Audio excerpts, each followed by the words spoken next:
This is the first time that we will have a vote on this issue, and to see Republicans who have said over and over again they want the files released, where their loyalties lie. Do they lie blindly with Donald Trump, or do they lie with the American and the world public? Thank you very much for joining us. Just explain to my listeners why next week is so important in American politics.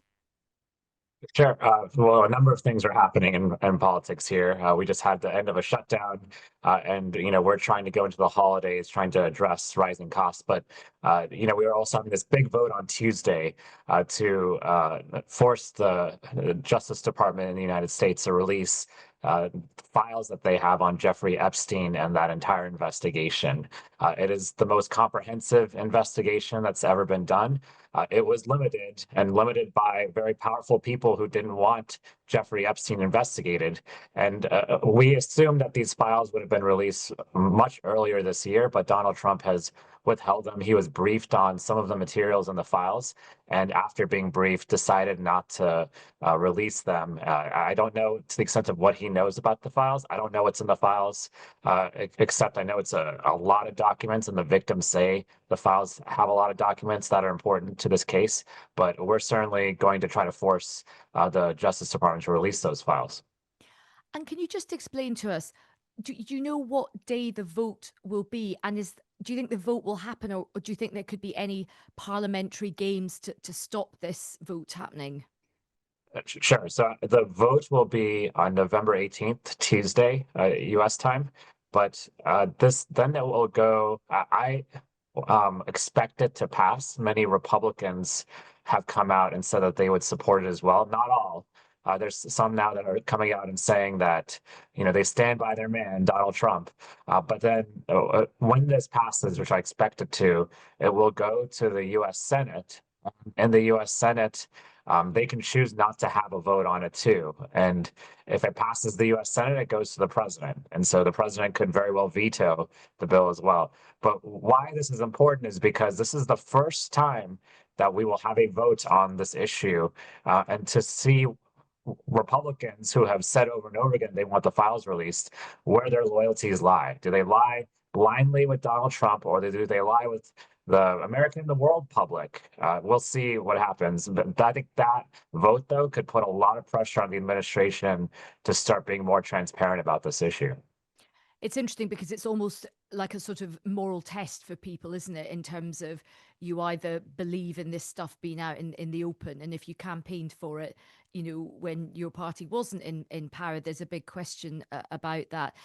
And one prominent name who certainly is making waves over here is Marjorie Taylor Greene, because she's somebody who, from our understanding, is she was very close to Donald Trump. She was a great supporter of Donald Trump. Tell us what's going on with her.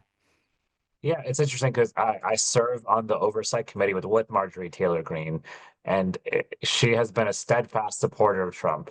And now she is breaking with him in some ways because of this issue. I will say that she is not alone. There are many, many Republicans who have, both in Congress, but really in the American public, who are really upset with Donald Trump because he campaigned on transparency, and really he campaigned on being someone who will fight the elite, who will fight the rich and powerful, who are sticking it to the regular man.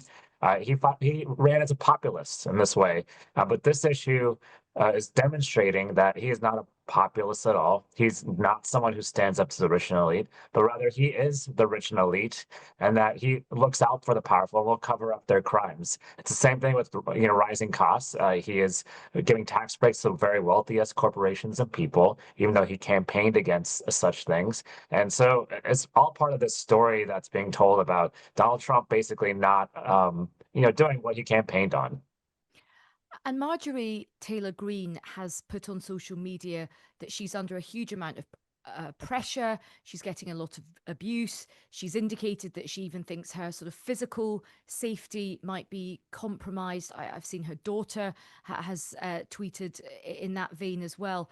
Do you think for Republicans, they will have a huge amount of pressure put on them by supporters of Donald Trump? Oh, absolutely. And right now we're at a time where the safety of political leaders and elected leaders is really a huge issue. With the Charlie Kirk shooting, I had a threat against me. Many others have had threats too. And so, this is this very scary time, but, I tell all my colleagues that you cannot be intimidated. If we are intimidated into voting a certain way, then our democracy starts to fail. And so it's critically important. And one good thing that we have now is members of Congress have a security budget to protect ourselves. And so, I'm sure she's taking advantage of that, and I hope others do. But in the end, you got to vote not because you're being intimidated physically or otherwise. You have to vote based on why people elected you and your principles. And look, this is a very serious issue in terms of what Jeffrey Epstein did and the effect on his victims. I interviewed the brother of Virginia Giuffre a few weeks ago, and it was incredibly moving and very heart-rending. But do Democrats see this as a means for getting justice for the victims of Jeffrey Epstein, or is this a great political moment to really go for Donald Trump and to use this, sort of weaponize this? You know, this actually started in a place where Democrats and Republicans were united, and this had nothing to do with Donald Trump in the beginning. Certainly, we knew very clearly that he and Jeffrey Epstein were very close. Certainly, we knew that Jeffrey Epstein had mentioned Donald Trump's name many times. But we didn't. This doesn't start about being about Donald Trump. And what we really want out of this is to ensure people know that no matter how rich and how powerful you are, we will go after you, and justice will be served. And that's why this is massively disappointing. The victims sat down with us extensively and told us a lot of things. And one of the things they told us was they keep being disappointed by law enforcement, by their federal government, and by powerful people. They keep getting disappointed. They keep trusting people, and then that trust is betrayed. And so we'll never want that to happen again. We want victims to come forward. We want victims to be able to get that sense of justice and feel like the system works. But right now, Donald Trump's cover up is basically inserting him into the story and making this a political issue and a partisan issue when it doesn't have to be.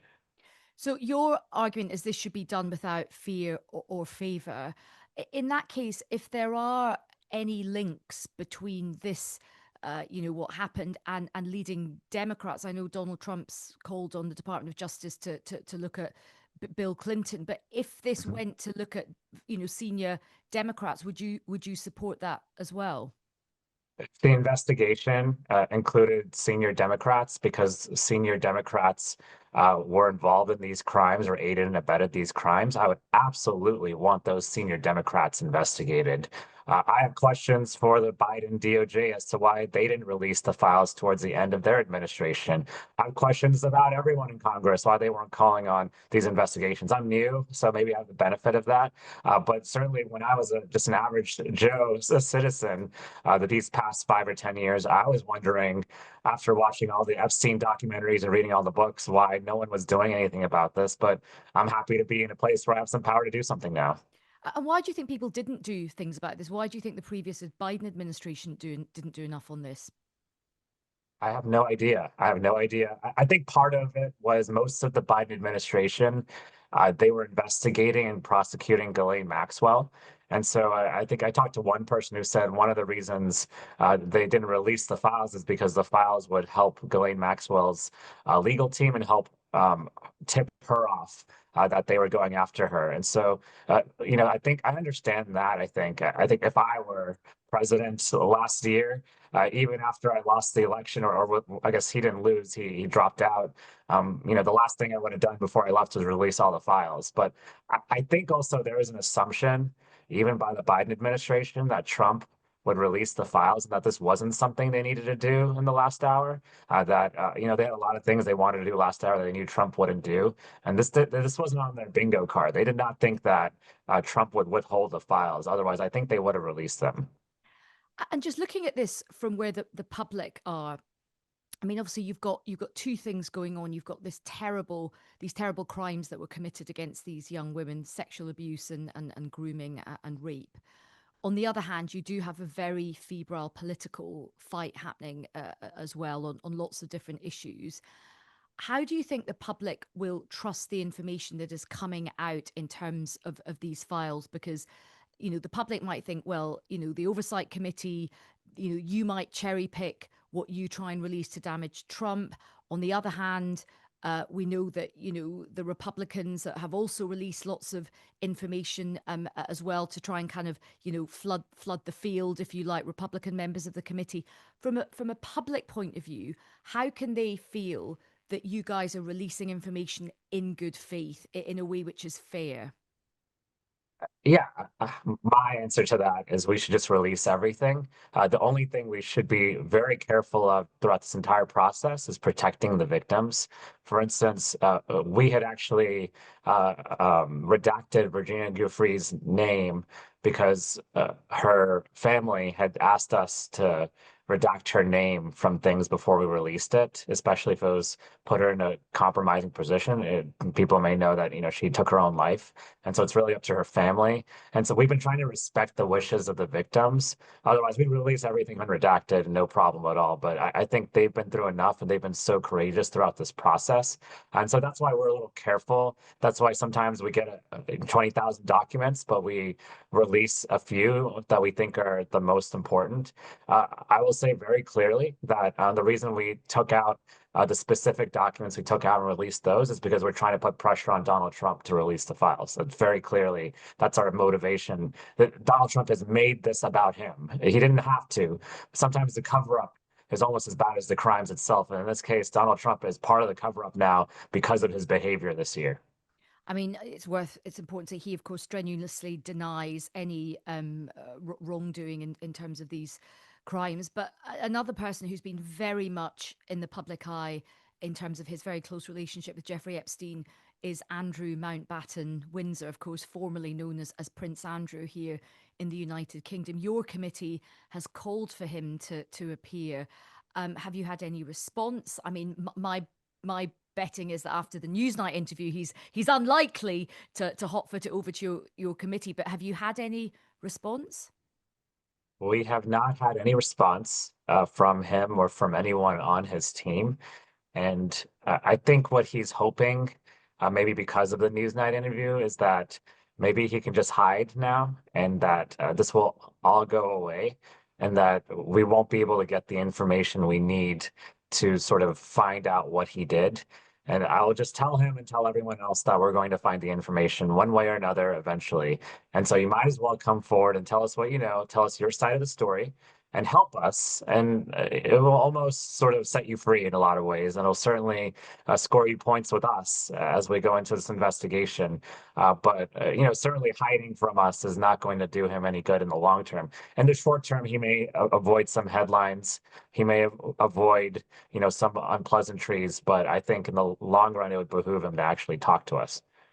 And are there any avenues open to you to try and compel him to appear or compel him to cooperate with any investigation?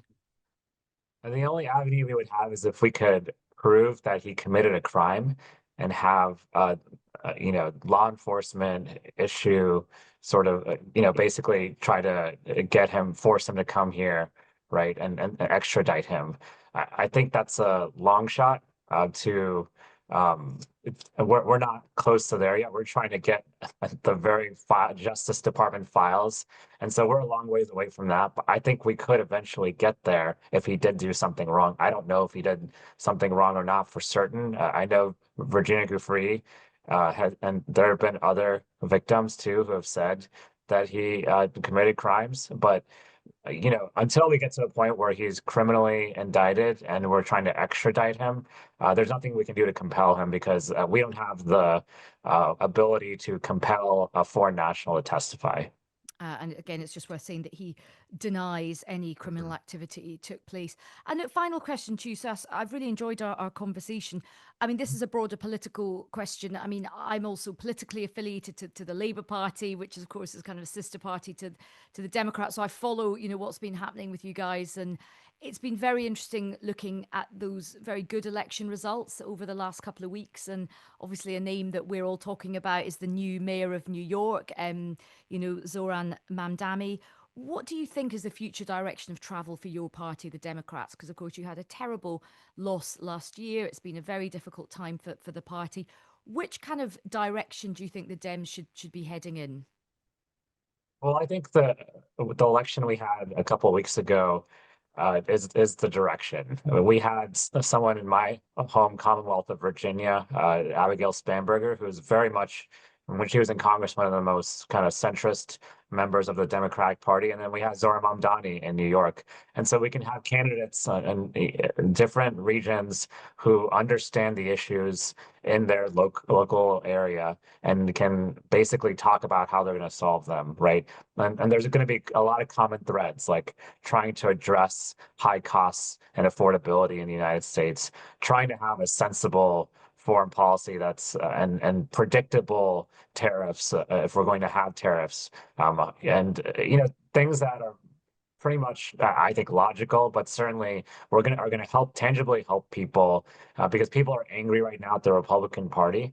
But as Democrats, we can't just be the anti-Trump party. We have to be for something as well. And I think what Mamdani and Spanberger and many other Democrats did a couple weeks ago is they articulated exactly what they're going to do. And I think that's the future of the party.